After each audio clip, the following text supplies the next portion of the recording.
Well, I usually tell a little bit about what I do. I usually tell people I make educational stuff for kids. And the last 10 years I've been a stay-at-home dad, and then I've been just creating stuff, usually at night when everybody goes to sleep. I've been kind of in the educational...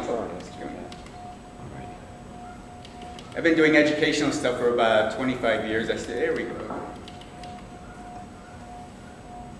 And I started in textbook design. But what I wanted to do was, first of all, one of the things I love about this place is you learn a lot of stuff. And one of the things that Warren said that I thought was awesome was better use of white space.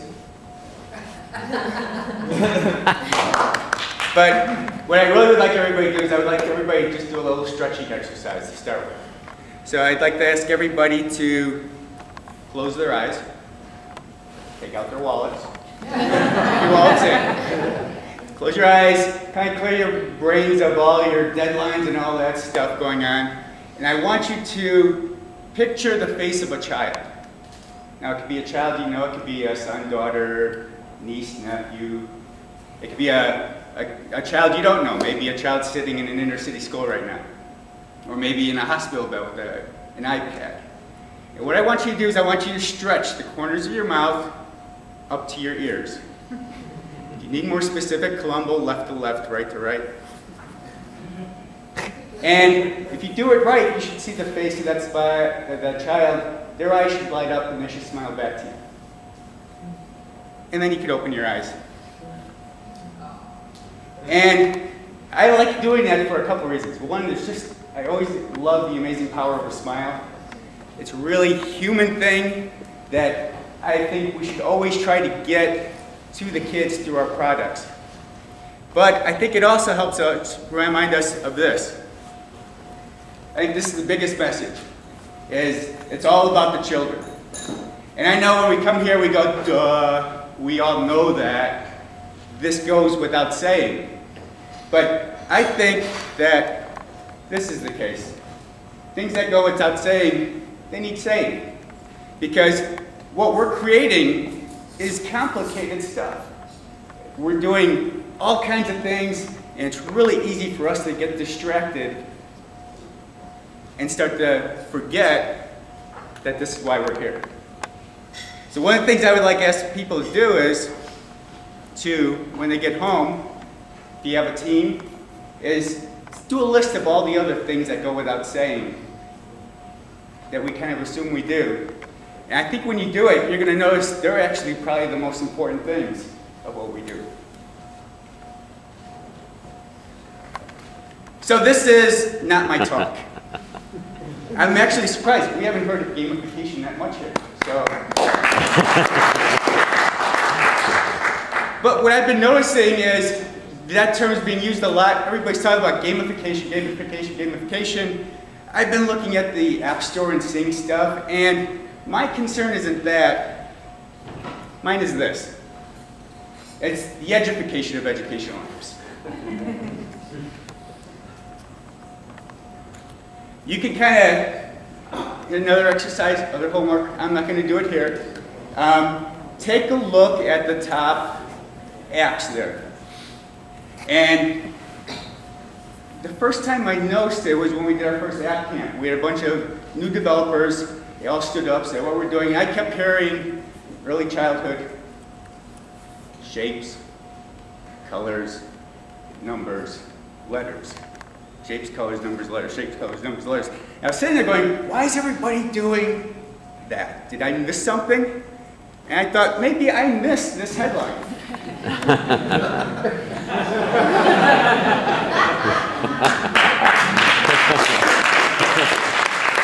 I thought, the cool thing is, we had this crisis, and we had a bunch of people get together to create 99-cent apps that could go on a $700 device to cure our company. Now, that first kid was the smiley face. That was my 7-year-old Sam. This is Matthew. And if you notice here, he saw I was going to use his picture, and he was worried. So to get permission to use his picture, I have a little disclaimer here that Matthew does know his colors, shapes, letters, and most numbers. Yeah, I actually didn't have numbers on. He's like, what about numbers? I said, do you know what imaginary numbers are? No. How about most numbers? All right, we'll do most numbers. The other way I want to look at things is there's this educational spectrum. And Warren was telling me there's some kind of Bloom's taxonomy or something like that, and told me to check with Siri. So I tried that, and Siri said Bloom's taxing to me. But it's something to try and check out. But there's this educational spectrum, and I think on the one side, on the extreme side, and you always have people battling these things out. My opinion is that whenever there's two extremes, there's probably a nice little balance of everything together. So I think there's room for everything. But on the one side, they'll say they just want them to memorize the dictionary. At the other extreme, they say you just want to have kids sit underneath the tree until they discover the laws of gravity. I think we're probably somewhere in between. That side is really memorizing facts, being quizzed on prior knowledge. This side, I do have a bias, I'll admit it, is more open-ended, having kids explore, they're creating, understanding, using creativity, maybe performing problem solving. I think that this side, we get a lot of flashcard apps. Zap the answer, right? It's just things are floating around and we shoot them. But the shooting has nothing to do with the concept. We have matchup, multiple choice, memory game. These are, I think, one of the reasons a lot of these happen is they're easier to make and they're easier to assess, right? It's just, what was their score? How many did they get it right? On the other side, we have people creating cool things like simulations, explorations, tools for kids to create, dynamic models that actually help you see concepts that maybe you couldn't see on the printed page. Social networking, having kids collaborating. And one of my favorites is the ability to publish, right? Kids can now publish what they're doing and share it. Oops, I'm going to go back and say that when we take this to the App Store, look at all those activities, all those games, and we actually put a little circle about the ones that are flashcard apps, Zap the Kids, you're going to circle almost everything there. So what I'm saying is not that those are bad, I'm saying we have a lot of them. And some of them are actually awesome. I mean, they're well made, they're beautiful, they're great. But since I think that side's covered, I want to focus a little bit more on this side. Somebody who was a good advocate for, and I think had a great way of putting this together, was a guy named Tom O'Brien.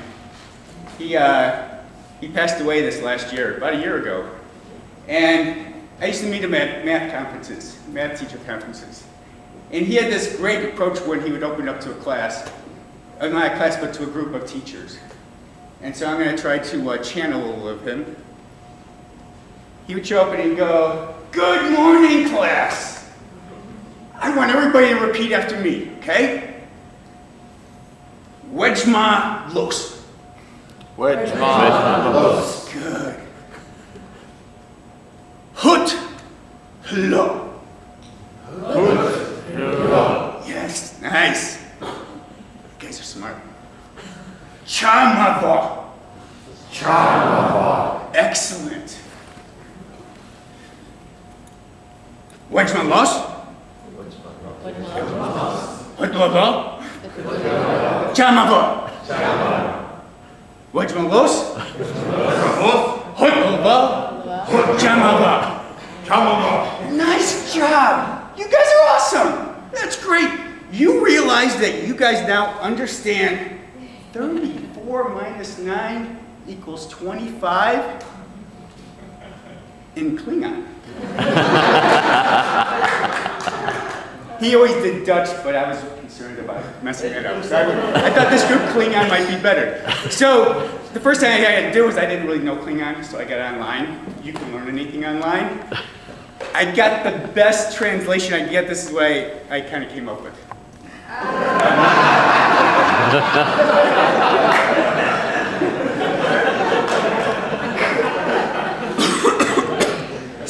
Tom would call this parrot math. He's like, all they're doing is reciting and memorizing the stuff, but they're not understanding what multiplication is. They're not understanding when you do these things. It's parrot math, he would say.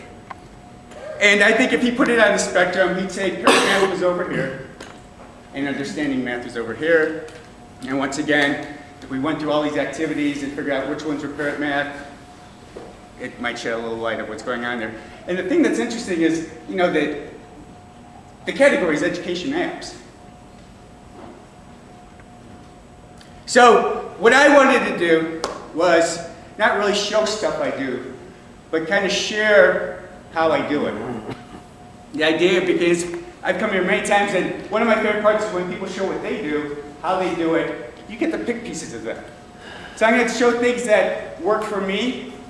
Hopefully, maybe something that can work for you. Or if not, don't worry about it. Just ignore me. So step one. Actually, before I get to step one, I think I need to talk about what you have to have before step one. Before step one, I have this. It's kind of this floating ball in front of me. And it's going to become the new app.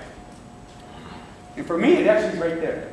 My problem is I also have one over here and one over here, and they wobble around. So I get one in, I get it in my sights, but before I even say what I'm going to do with it, it needs to, there's already stuff there. And the first one is those little wiggly guys. I call that the DNA. DNA is the thing that's already in like the yolk of the egg. It's already there. Before I even know what I'm going to try to teach, this stuff is there already. Things like, I'm going to make sure the kids can create their own personal strategy. There's going to be room for problem solving. They'll be able to estimate and experiment. They'll be able to find patterns. I'm going to make sure that they can make connections, that they can replay it over. You know, that the computer might generate what's going on, so it's different each time. I'll try to get student control in there. They make decisions. But the most important ones, I think, is I'm going to have them do the thing that we're supposed to be doing. So if it's math, I want them to do what mathematicians do. If it's science, I want them to do what scientists do. History, I want them to do. So remember do. That's a good word. And kids laugh when you say it. I don't know if anybody's read this before. You can find it online. Paul Lockhart. It's a mathematician's lament. You can find the PDF. It's like maybe 10 pages, 12 pages. And it's awesome. When I read it, I was like, yes! He starts out with, he says, a musician wakes from a terrible nightmare. In his dream, he finds himself in a society where music education has been made mandatory. We are helping our students become more competitive in an increasingly sound-filled world. Educators, school systems, and the state are put in charge of this vital project. Studies are commissioned, committees are formed, decisions are made, all without the advice or participation of a single working musician or composer. It's a good read. He goes on to say how these experts realize that musical notation is the key. Those little dots, those little scribbles, and imagine how great they would be at playing music if before they got to college, they mastered the symbols, right? And so he goes on to say how before college, that's all they do, is musical notation. They're just writing.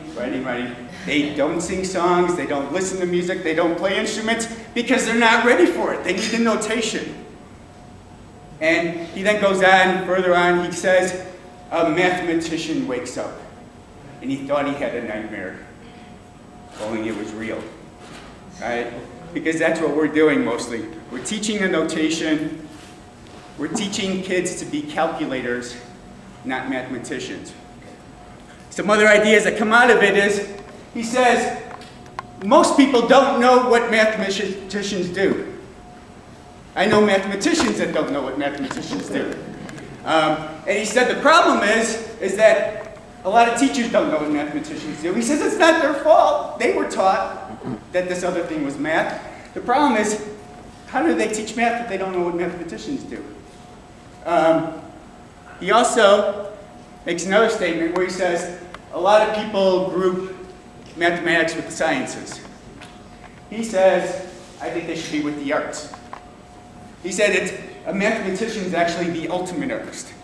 He says a mathematician is creating, but his medium is ideas. And what they're doing is they're creating these other ideas out of these ideas, and he said it's more like an art thing. I agree. So I decided to do a little art project of my own. I don't know if anybody's familiar with Magritte's pipe, or this is not a pipe. He did the painting of a pipe. Below it, it just says, this is not a pipe in French. But my French isn't any better than my Klingon, so I'm not going to even try to pronounce it. So this is what I created. So it's a calculator, and it says that this is not a mathematician. And I think the biggest reason that this is not a mathematician is because the calculator can't dream. So, DNA. The next thing I add is guiding principles. So I've got this little thing here. I still don't know what I'm going to be making, but I know that in the DNA was all that stuff I talked about. I also have this cloud shining down on it with guiding principles, kind of your conscious. Guiding principles include things like, and these are things that I think every organization needs to decide what these are for yourself. They include things like how you deal with stereotypes. Do you want things to be inclusive? Marketing. Is it okay to market to kids? Sometimes. You guys decide, but you figure that out. Violence. Violence is good if maybe talking Civil War, right? But if we're talking multiplication, we probably don't need violence. Gender equality, you know, can we get more main characters that are women? Or other genders? Multicultural, can we get other cultures in? Diversity, can we include more people, more kids? Can they see themselves in the product?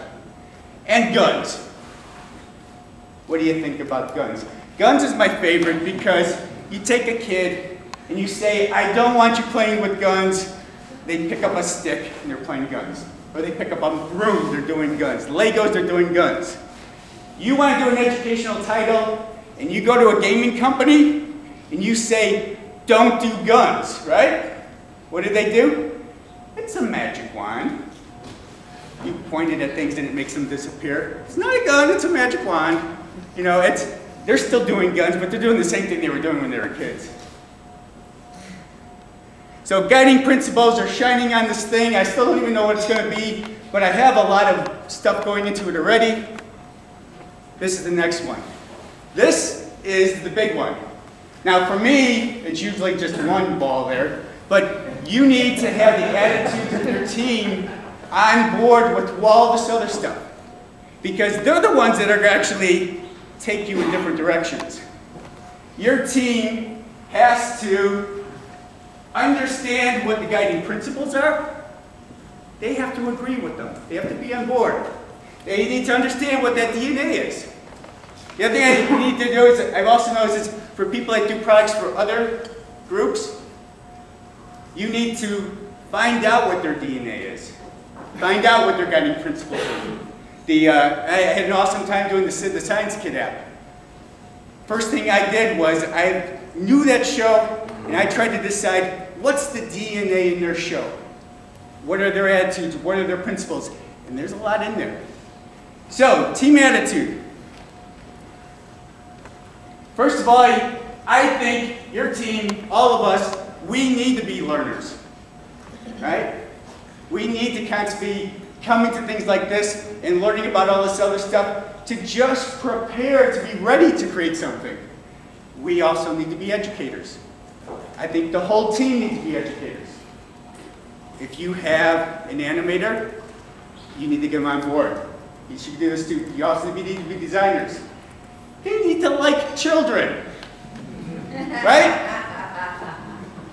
I was at a conference getting on an elevator with a person, not in this room. They do educational products. Just as the doors are about to close, a hand goes and hold it. Mom gets on with 3 little kids. 3 little kids were being 3 little kids in the elevator. We went about 2 floors, they got off, door shut. She said, I have no patience for children. And I was going, I was trying to figure out what was up with your product, and I figured it out. She had no patience for children. You need to know kids, okay?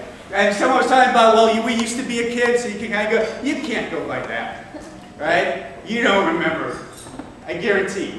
But one of the greatest things that I found is by being a father and being a stay-at-home dad, you're seeing stuff that you're not going to see. So, if is an option, is to grow your own. Step 1 for that is you need to strip.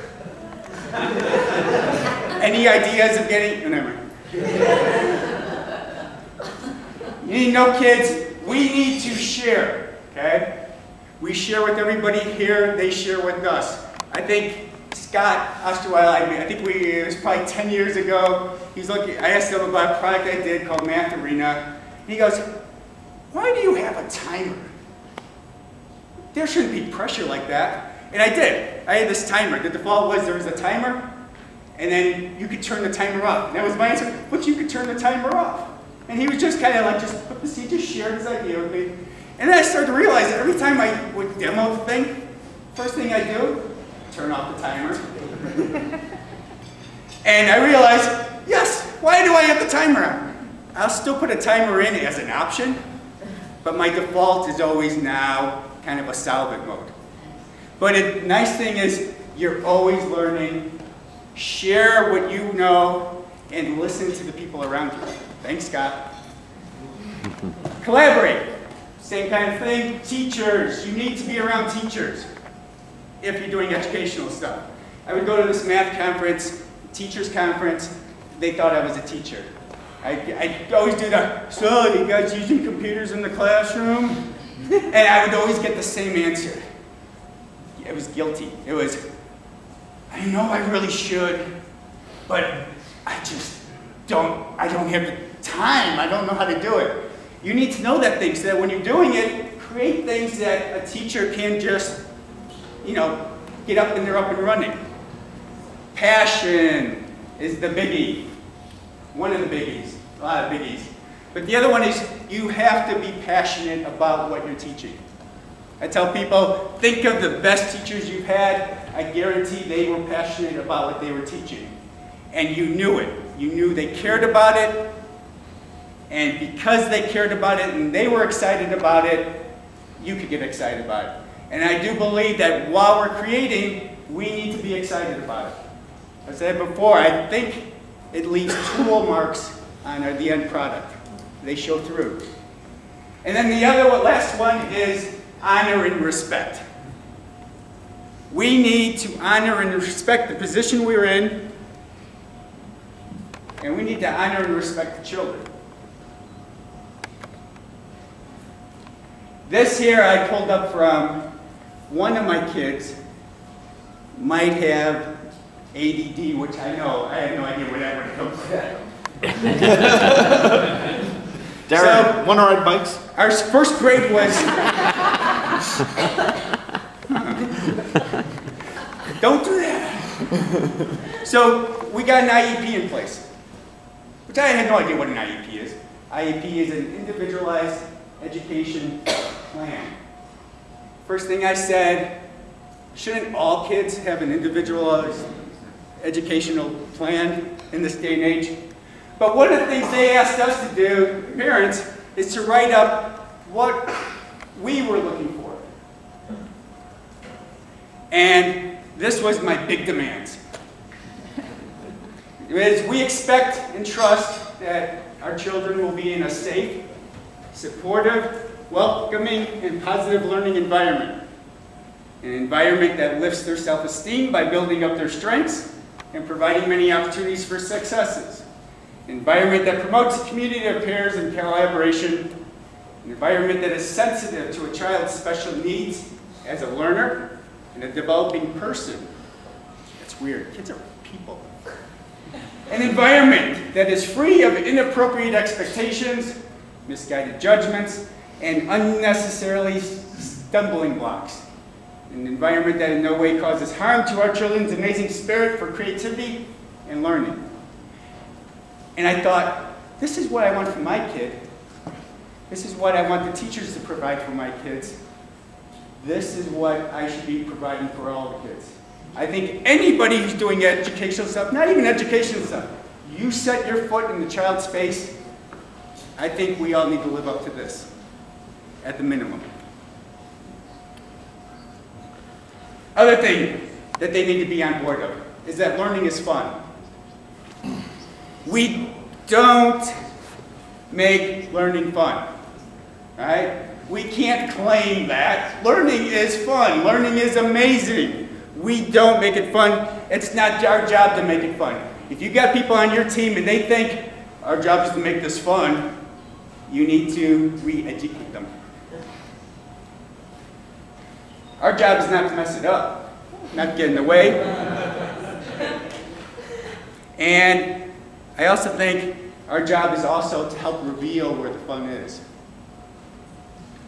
So, if you have a mathematical concept, if you have something that you're trying to teach, our job isn't to say, well, maybe if I make it a space shark. Yeah.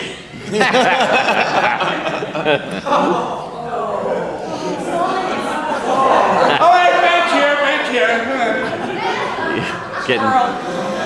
Our job is to figure out what is fun in it.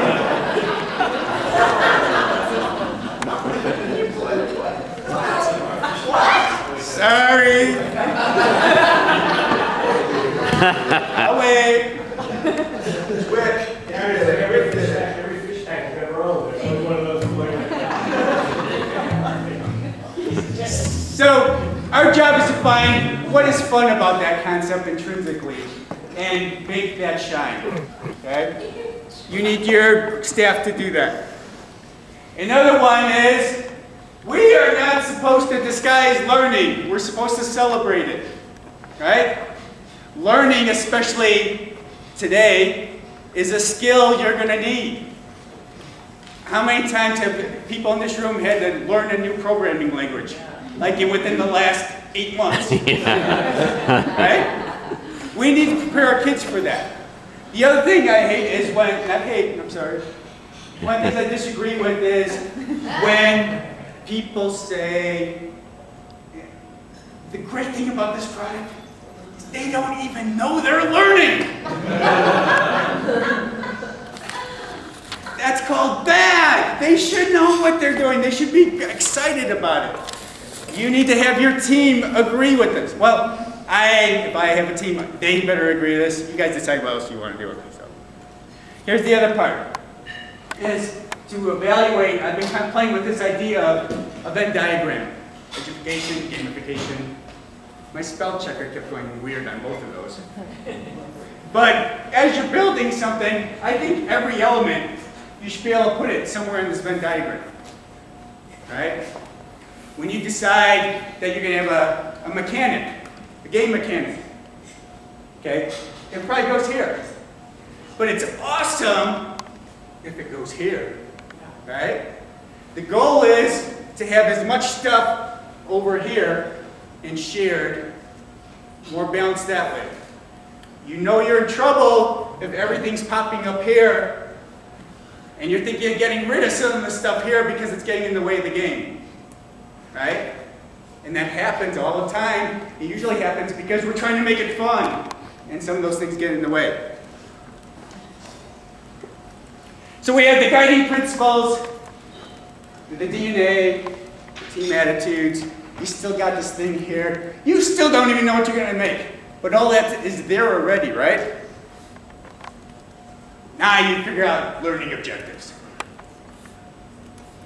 What are we trying to teach? Why are we trying to teach it?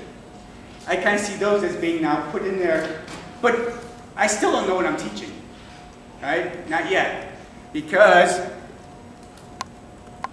I need to find stuff out. I need to do research. One of the mistakes I think I see is I think a lot of people go, I understand second grade math. I know how that works. I can do a good activity. You might understand second grade math, but do you understand how kids learn second grade math? You need to learn that stuff. So my advice is, your team, your group, you need to learn what the objectives are. I don't mean like be able to list them. I mean you need to learn why they work. You need to explore them. You need to do the stuff that you're going to want them to do, the stuff that's in the DNA and those guiding principles you should be doing. You need to do research. You need to find out, how are people teaching these things cool ways? What are teachers doing? One of the things I like to do is I like to deconstruct the concepts into the pieces. Find out what are the rules that are working with it. Because later, when I actually get into creating this thing, I use those rules to create a little world. And as they go through that world, they're discovering this process. Passion, honor, respect, those just got carried over because I forgot to delete them. But they're still important, so they're good, and they're worth mentioning twice. There's our learning objectives. And I was looking at this, and I was going, there's something missing. What's missing? Guiding principles, DNA, learning objectives, got the team. Oh yeah. Why are we doing this? The kid's got to be there, right? Once again, don't get distracted with all this other stuff and forget about the children. We've got to remember that's why we're doing it. So, now I got that out of the way. Step one.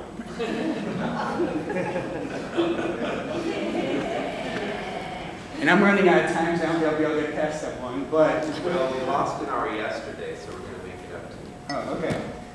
So step one... That doesn't make any sense. Now that you have all that stuff in place, you're ready to actually create some magic.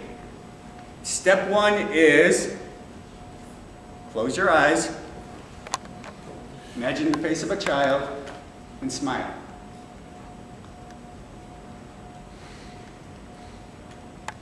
One more bit of advice I have, you can open your eyes, unless it's really cool, is this.